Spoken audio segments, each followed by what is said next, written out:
राज्यात पुन्हा एकदा मराठा विरुद्ध ओबीसी असा संघर्ष सुरू होण्याची शक्यता निर्माण झालेली आहे। एका बाजूला मनोज जरांगे यांचा पश्चिम महाराष्ट्राचा दौरा सुरू आहे आणि त्या निमित्तानं वेगवेगळे स्टेटमेंट त्यांचे अनेक वादग्रस्त ठरत आहेत आणि त्यांनी उपोषणाची देखील घोषणा केली आहे। दुसऱ्या बाजूला आज पुण्यामध्ये ओबीसी नेत्यांनी एक प्रचंड मोठी अशी बैठक पुण्यातल्या पत्रकार भवन इथं घेतली आणि त्यातले काही ओबीसी नेते आपल्यासोबत आहेत, नवनाथ आबा आपल्यासोबत आहेत, ॲडव्होकेट ससाणे साहेब आपल्यासोबत आहेत। नेमकी काय चर्चा झाली आज? आज खरं तर गेल्या 2-3 वर्षापासून आम्ही ओबीसींच्या हक्क अधिकारासाठी लढा देत आहोत। आम्ही उपोषण करत आहोत। महाराष्ट्रभर फिरत असताना आमच्यावर हल्ले होते, आमच्या गाड्या जाळल्या जातात, आमच्या गाड्या फोडल्या जातात, आमच्या कुटुंबातील सदस्यावर म्हणजे आमच्या लेकरा बाळावर सुद्धा हल्ले होते।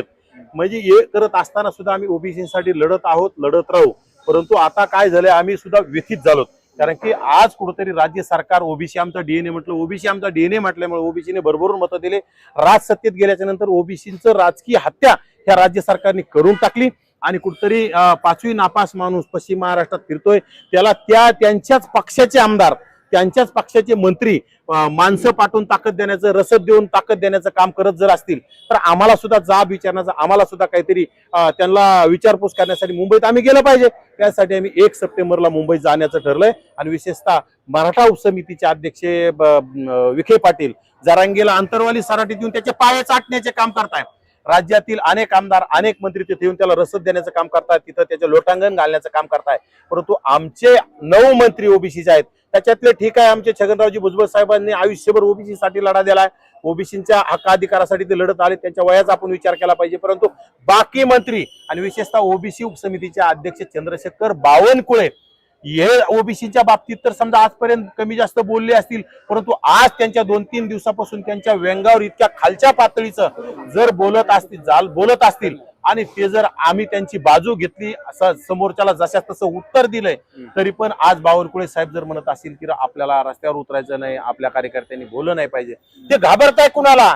असं आहे कोण तुरम का? या राज्यातील सत्तेतील लोकांनी त्याला ढेपाळून ठेवलं। या राज्यातील सत्तेतील लोकांनी, आमदारांनी, खासदारांनी, मंत्र्यांनी त्याला मोठं करण्याचं काम, ताकद देण्याचं काम, आणि हे मुख्यमंत्री, दोन्ही उपमुख्यमंत्री उघड्या डोळ्याने बघताय। उदय सामंत सारखा मंत्री तिथे येऊन सातत्यानं तिथे येऊन कुठतरी त्याला ताकद देण्याचं आणि जातीवाद वाढवण्यासाठी कुठतरी सुपाऱ्या देण्याचं काम करताय। प्रसाद लाड सारखा भिकारचोट आमदार तिथे येऊन तिथं राज्यातील कुठतरी नोकर भरतीचे टेंडर मिळवायचे, त्याच्यातून हजारो कोटी मिळवायचे, त्या हजारो कोटीतले अनेक कोटी तिथं नेऊन खर्च करायचे आणि जातीवाद वाढवण्यासाठी, राज्यात दंगली निर्माण करण्यासाठी कुठतरी प्रयत्न करत असेल तर ओबीसीने का शांत राहायचंय? त्या राज्यामध्ये 50-55% असणारा ओबीसी समाज आता शांत बसणार नाही। आम्ही त्यासाठी येणाऱ्या काळात ओबीसी मंत्र्यांची, ओबीसी आमदारांची भेट घेणार आहोत आणि त्यांना विचारणार आहोत की 1 सप्टेंबरच्या आंदोलनात तुम्ही सहभागी होणार का नाही होणार, आणि ते झाले नाही झाले तरी ओबीसी समाज जेवढा येईल तेवढे घेऊन आम्ही आझाद मैदानाकडे कूच करणार आहोत। आणि राज्य सरकारला आम्ही, ओबीसी आमचा डीएनए मानणाऱ्या सरकारला, ओबीसींचे एवढे कुणबी प्रमाणपत्र काढलेले असताना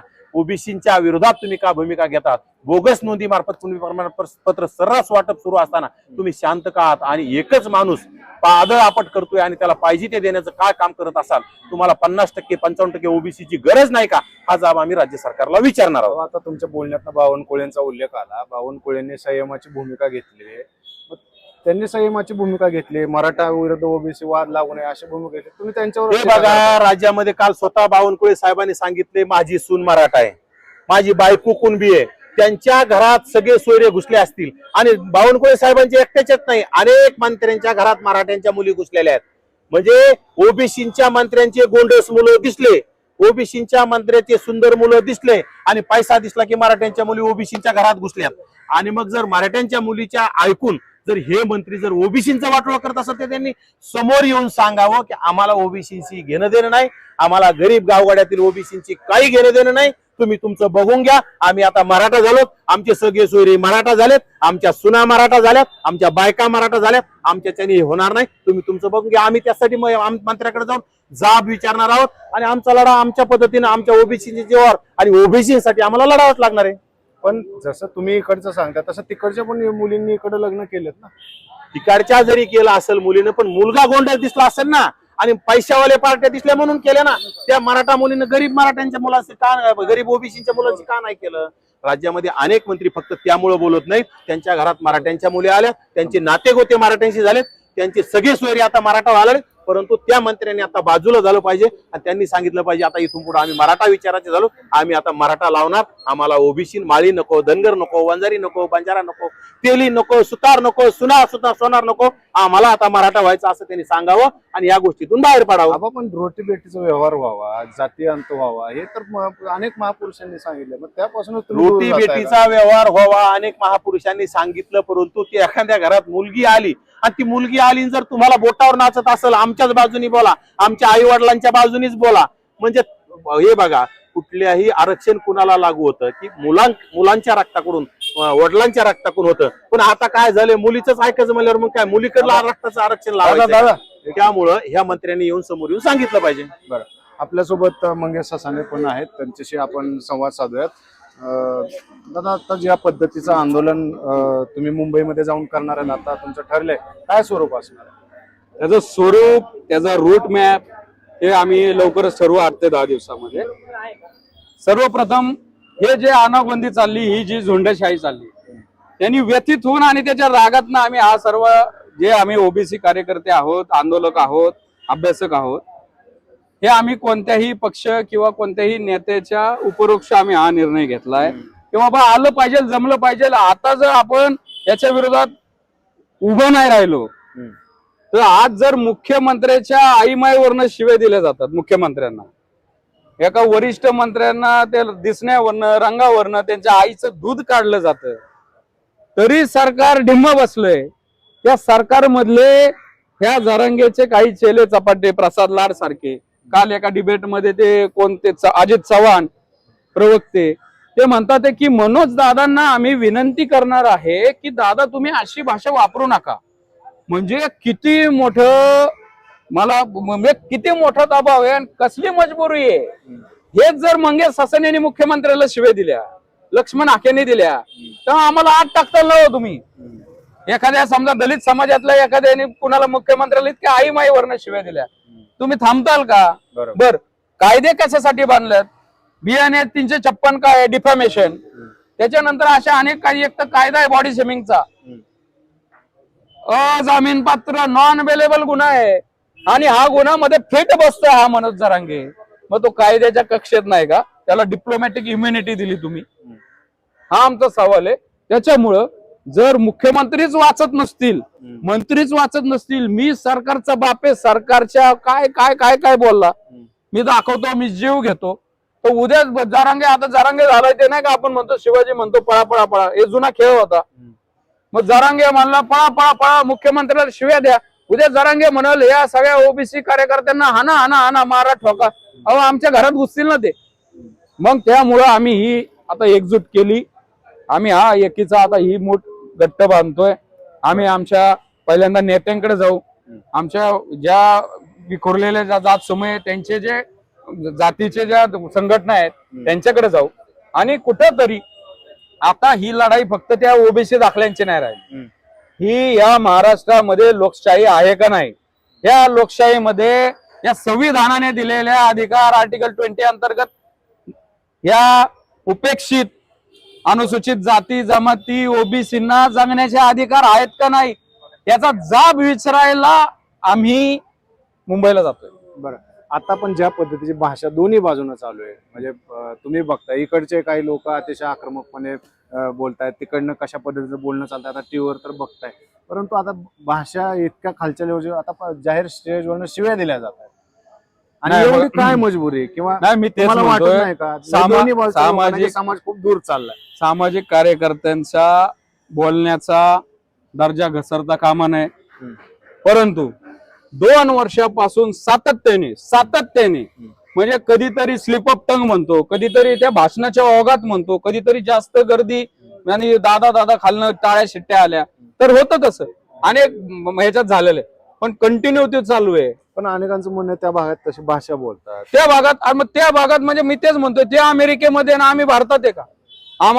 मी पण शेतकऱ्याचा पोरगा आहे, जरांगेपेक्षा 4 पट जास्त 4x पुढच्या शिव्या मला येतात, मी पण शेतकऱ्याचा पोरगा आहे. त्यामुळं तुम्हाला शिव्या येतात म्हणून तुम्ही द्यायच्या आणि त्याचा डिफेन्स घ्यायचा. मग तू जरांगेने फक्त म्हणावं की त्याच्या आईला त्याच्या वडिलांना त्याच्या स्टेजवर एकदा शिव्या देऊन दाखवावे, त्याच्या आजूबाजूच्या याला बोलवताना शिव्या देऊन दाखवाव्या. त्यांनी एकनाथ शिंदेला पण असेच शिव्या द्याव्या. देतील का जरांगे? एकनाथ शिंदेला शिंदे साहेब म्हणतो, विखे पाटील साहेब म्हणतो, शंभू राजे म्हणतो आणि बाकी ओबीसीच्या नेत्यांना आयमाय करतो. त्यामुळं तशी भाषा शिव्या द्यायची भाषा नसते. पण हे काय मजबुरी काय मग असं कोण आता तसं बघायला गेलं तर कोणी आता आपल्या आईवरनं शिव्या दिल्यानंतर कोणी ऐकून तर घेणार नाही. त्या आईवरनं वगैरे शिव्या दिल्या जातात असं आहे सध्या चित्र. हे का गप्प बसतात? काय नेमकं मजबुरी काय? मजबुरी एवढं न कळणे इतपत अवघड काहीच नाही. 180 आमदार आहेत, 28 खासदार आहेत, मजबुरी तीच आहेत. ओबीसी हा विधानसभेमध्ये प्रतिनिधित्व नाही. 180 आमदार मराठा समाजाचे आहेत, 28 खासदार आहेत, कॅबिनेट मंत्री आहेत, शिक्षण संस्था आहेत, साखर कारखाने आहेत, सूत गिरण्या आहेत, जिल्हा बँका आहेत, या सगळं लँड होल्डिंग आहे आणि ती तो माज आहे, मुजोरी आहे. त्यामुळं मजबुरी आहे जरांगेची आणि या सगळ्यांची मुजोरी आहे म्हणून मजबुरी आहे. आता आंदोलनाची उपोषणाची परत एकदा घोषणा केलेली आहे. तुम्ही खरं त्यांनी घोषणा केली की तुम्ही काय ऍक्टिव्ह होता? काय कारण? नाही ना, मग ते मला सांगा, एखाद्याने शड्डू ठोकले आणि आम्ही तुम्हाला तुमचं सगळं तुमची पहिल्यांदा आता शर्ट काढला, टोपी काढली, आता तुमची पॅन्टच उतरून घेणार आहे अशी घोषणा केली की या ओबीसीची तुम्ही लंगोटच काढून घ्यायची, म्हणजे ते पेरताळण्यास द्यायच्या. तो हे गॅजेट लागू करायचा, तो गॅजेट लागू करायचा, सगळ्यांना अख्खा मराठा घुसवायचा. त्यामुळे आम्ही तू आमच्या मध्ये अतिक्रमण करायला गेल्यानंतर आम्ही तुझं म्हणलं तुझ्या घरात घुसणार आहे तर आम्ही विरोध करायला येऊन थांबणारच ना गेटवर. बरोबर, सिंपल आहे. बरं, इतर जाती धर्मांच्या नेत्यांचं सोडून द्या, पण ओबीसीचे जे आमदार आहेत म्हणजे ते कुठल्याही पक्षाचे असू द्या, ते कुठे ऍक्टिव्ह दिसत नाहीत. अचानक असं काय झालंय? म्हणजे त्यांची पण काय मजबुरी? आता हे मंत्री आहेत त्यांची मजबुरी आपण समजू तरी शकतो, पण जे इतर आमदार आहेत ते कुठं काय भूमिका घेतात? तेच तर आमचं दुर्दैव आहे. आता बघा, ज्यावेळेस मराठा समाजाचं काय असतं तर त्यावेळेला त्यांचे आमदार बघा तुम्हाला किती दिसणार. तुमच्या बरोबर का नाही तुम्हाला? त्यालाच एक सोपा शब्द आहे जो संविधानात आहे, त्यालाच सामाजिक मागास म्हणतात. आमदार झाला तरी तो सामाजिक मागास आहे, तो प्रस्थापित समाजाच्या विरोधात भूमिका घेऊ शकत नाही. एखादा मायका लाल तो भूमिका घेतो, बाकीचे सगळे हे तिथं बुजगावणे हे घाबरतात. त्याच्या मतदारसंघातले मराठे त्याला मतदान करणार नाही. नाहीतर जर तिथं बहुमत असेल ओबीसींचं तर त्याच्या पक्षातले मराठा नेते त्याला व्यवस्थित कुठं तिकीट देणार नाही. आता बघा, वडेट्टीवारांनी भूमिका घेतली, त्यांना भयानक पद्धतीने ट्रोल केलं, तुम्ही कुठे त्यांना सपोर्ट केला? कधी नाही केला. वडेट्टीवारांनी म्हणजे ओव्हरऑल समाजानं किंवा मी तुम्हाला म्हणतो विदर्भा इतका जागृत ओबीसी कुठंच नाही. वडेट्टीवार वाईट पद्धतीने ट्रोल केलं जातं. अहो ट्रोल आता ते हे चालय. तुम्ही एखादा किती मोठा साधू संत असेल त्याला पण ट्रोल करतात, चांगल्याला पण ट्रोल करतात, वाईटाला पण ट्रोल करतात. त्याच्यामुळे ट्रोलिंगचं काय, ज्याला बाकी काय काम नसतं तो घरात बायकोच्या पदरात लपून तो ट्रोलच करतो, त्याला काय. आणि ते ट्रेंड झालेली आहे कुणाला. म्हणजे मग तिथं काय होतं, ट्रोलिंगसाठी मग धर्म बघितला जातो, मग जात बघितली जाती. त्यामुळं त्या ट्रोलिंगचं तर काय ट्रोलिंग होणारच. एखादा समजा तुमच्या समाजाच्या विरोधात बोलतोय तर पहिल्यांदा तो समाज गेला की बाबा चला, तू जरी विरोधात मुद्दा मांडत असेल तरी तू कायद्याने बोलतोय, अभ्यासाने बोलतोय आणि अप्रिशिएट करण्याचा. आता हा विरोधात बोलला की त्याला शिव्या द्यायच्या. त्यामुळे उलट जेवढे जास्त ट्रोल करतात तेवढे जास्त रीच वाढतो, आम्ही तर म्हणतो. त्यामुळे ट्रोलिंगची काय भीती नाही. आणि नेत्यांना पण आता ते अंगवळणी पडले. महिलांना ट्रोल करतात, वरिष्ठांना ट्रोल करतात, 80 वर्षाच्या माणसाला ट्रोल करतात, फडणवीसांना ट्रोल करतात. त्यामुळे ट्रोल कोणाला करत नाही. बरं, काय आता तुमचं पुढची रूपरेषा काय असणार? पुढची रूपरेषा काय करणार? 1 तारखेला आम्हाला मुंबईत पोहोचायचंय काही करून. बरं, कसं मागण्या काय आहेत? मागण्या काय? आमच्या मागण्या हेच आहे ना, हे जे सगळे दाखले आहेत, हे जे दाखले दिलेले आहेत याची श्वेतपत्रिका काढा, जे तुम्ही जाहीर केलं होतं. मागच काढणार होते. मग त्यासाठी तर त्यांना आता हलवायला लागेल ना. ते काही शॉर्ट टर्म मेमरी लॉस झाला असेल तेव्हा त्यांनी जे जाहीर केलं, त्यामुळे जरा हलवू आम्ही त्यांना आधी, म्हणू बाबा काय ते आम्हाला दाखवा सर. अशा बऱ्याच मागण्या आहेत, त्या पण मागण्या आम्ही ठरवू. काय होतं, इतक्या मागण्या आहेत, इतकी दुखणी आहेत आमची, तर उपचार कुठे करायचा? मग आता पहिलं जिथं मेंदू किंवा हृदयाचं आहे ते आम्हाला बघायला लागेल. किती लोक येतील काय? कारण आम्ही असं म्हणणं की तुमच्या मागे काही लोक कोण नाही. आम्ही तेच म्हणतो, या महाराष्ट्रातल्या ओबीसींना आव्हान करतो, तुमची आबरू, तुमच्या बायका बोरांसाठी, तुमच्या भवितव्यासाठी आम्ही चाललोय. आमच्या माग येताल तर आमच्या शिरपेच्यात मानाचा तुरा असेल, तो फेटा असेल, आणि नाही आला तर आमची रंगोट निघेल पण तुमची इज्जत जाईल. त्याच्यामुळे आम्ही अपेक्षा करतो आणि येतील असं आम्ही गृहीत धरतो. थँक्यू.